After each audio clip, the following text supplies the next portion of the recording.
When I was 8 years old, I had a ballet recital. I was wearing my pink dress and I felt ready. The lights were on and the audience were watching. As I walked on stage and I heard the music, I froze.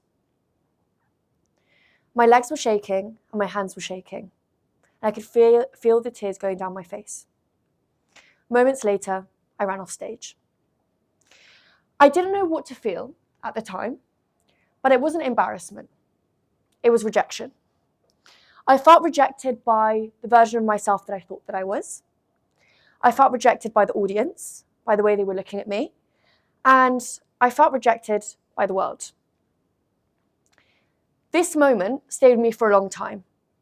Not because it was dramatic, or because it was dramatic, but because it was the first time that I set myself an internal boundary. It was the first time that I set myself a feeling of, you can't do this, or stay safe. Don't do things that mean that you can be rejected. Years later, I realized that rejection is one of the most powerful boundaries that we have as humans. But rejection isn't just a no. Rejection is the fear associated with it. The fear before we walk into an interview, the fear before we apply for an internship, or the fear before we speak and we're scared that we're going to be rejected. Rejection controls our behaviours immensely, and yet it's not spoken about enough. Why? Because rejection feels personal. It feels like a personal attack on us. It feels like someone slamming the door in your face, telling you you're not enough and you can't do it. But what if this was wrong? What if rejection could be the start of something instead of the end of something? The big message is this: rejection is not rejection of you, it is redirection for you. Now let me say that again. Rejection is not rejection of you, it is redirection for you. Rejection is closure. Rejection is information. And rejection is a different path. And if you see it as the start of something, instead of the end of something, it can be used as your advantage and it could be used to help you. Now, psychology and science actually supports this, because the same areas in the brain that process social rejection has some of the same neural pathways that process physical pain, such as the anterior cingulate cortex. Now, this is why rejection hurts so much. But what if I told you the same area that lights up in your brain in social rejection also lights up in the learning parts of your brain? So what does this mean? This means that rejection is actually a tool for growth, if you let it be. We can see this with some successful stories.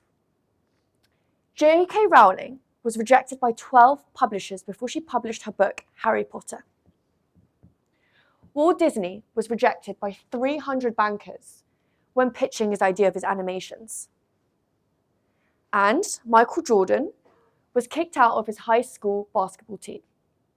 Now, what do all of these people have in common? They didn't take no for an answer, but they used it to redirect them. They used it as a tool to reshape their story, to create something new.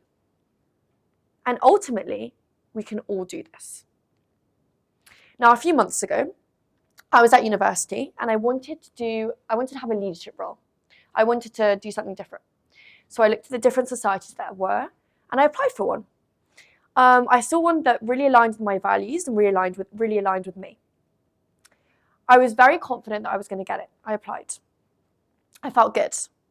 Then, a few weeks later, I received an email, and it said, "We regret to inform you that." It was a rejection email. Now, I felt distraught and I felt upset. I really thought I was going to get this role. And I didn't really know what to do. And then I thought to myself, I have two options. I could either accept this rejection and let it define me. This is what I am. I'm going to give up, not going to do anything about it. Or I could use it as a tool to reflect, a tool to think about, how can I reshape this? How can I flip it? Fast forward now, I don't just have a role in leadership, but I created my own business society at the University of Manchester. and I have an amazing team around me. And I used it as a tool to redefine me. I used it as a tool to reshape it. I looked at my rejection and I thought, what can I make out of this? How can I flip it? What can I do to change it? Had it not been for this rejection, I wouldn't have created my society. And maybe I wouldn't even be talking here today.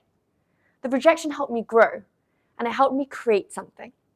But how do we actually redefine rejection? These are the 3 steps that changed my life. The first one, you've probably heard me speak about this a little bit now, but rejection is redirection. Sometimes you may think that you're on a specific path and you get shifted to another one. But that's okay, because maybe that other path is the path that's actually meant for you. Maybe that path is better than the path you were originally on. So keep that in mind. The second one, rejection is protection. The timing may not be right. Maybe you're not meant to do something in that exact moment. Because I truly believe that rejection sometimes protects you for something greater. It saves you for something that you've got which is better and bigger. And the third one, rejection is reflection. If you learn from it, then it's not actually a mistake or a rejection, but a tool to help you reflect. Ask yourself, what can I do better? How can I reflect on this? How can I flip it around? If you use these tools, we can redefine rejection, because rejection isn't a boundary, but it's a turning point, and it can be the start of something instead of the end of something. Now, I want you to think of a time where you've ever been rejected in your life, whether this has been by a person, a situation, or anything in general. What if you could go back and look at it as a starting point rather than the end of something? How would that change things? When I was 8 years old and I walked out of that stage, I thought that moment defined me. I thought that was who I was going to be. I was never going to be able to talk on stage again. But I learned from it and I created something out of it. And here I am speaking now. Because rejection is redirection. So let's redefine rejection. Thank you.